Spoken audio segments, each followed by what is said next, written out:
Oui, on est sur une parcelle de colza qui va bien, très bon rendement, donc on est très content. Je suis agriculteur sur la commune de Foulbec, dans le département de l'Eure, près du pont de Tancarville et du pont de Normandie, mais sur le plateau. On exploite à 3, autour des 500 hectares.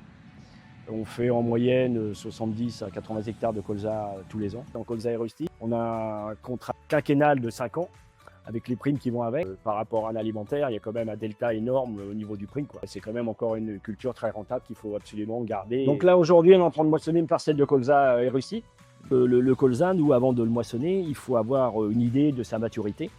Et donc, on le fait manuellement. On rentre dans le champ, on prend quelques pieds, on relève les siliques comme ça, on broie, on enlève toutes les siliques qui partent au vent.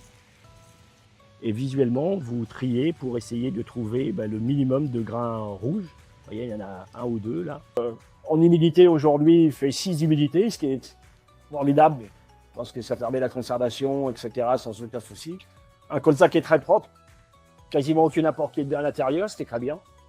Et donc la machine est une machine à tapis, ce qui est un avantage au niveau du rendement du chantier, parce que ça permet d'aller plus vite et de perdre quasiment très peu de grains. Alors là, une fois que la benne est pleine, nous, le colza, on ne le stocke pas au niveau des pots de Pulbrush, puis des pots de Beuzeville. La prochaine étape, c'est le blé, qu'on va démarrer dès qu'on a fini le colza. On a encore une journée de colza à peu près. Alors là, même s'il est un petit peu humide, vu qu'il a un taux de protéines et un PS élevé, on ne va pas hésiter à moissonner. Surtout quand il y a la protéine et le PS, je crois que ça sécurise tout le monde. On va enquiller assez rapidement avec les implantations des couverts, parce que nous, on fait tout en semi-direct. Il y a très peu de travail du sol. Donc du coup, on a plante des couverts pour essayer de maîtriser tous les adventices en tout genre, y compris les raies. C'est ça surtout qui les a fait passer en semi-direct. Et puis après, il va y avoir le broyage des tiges de colza. Franchement, on a eu l'eau quand il fallait, ni plus ni moins. On n'a pas eu trop de gel.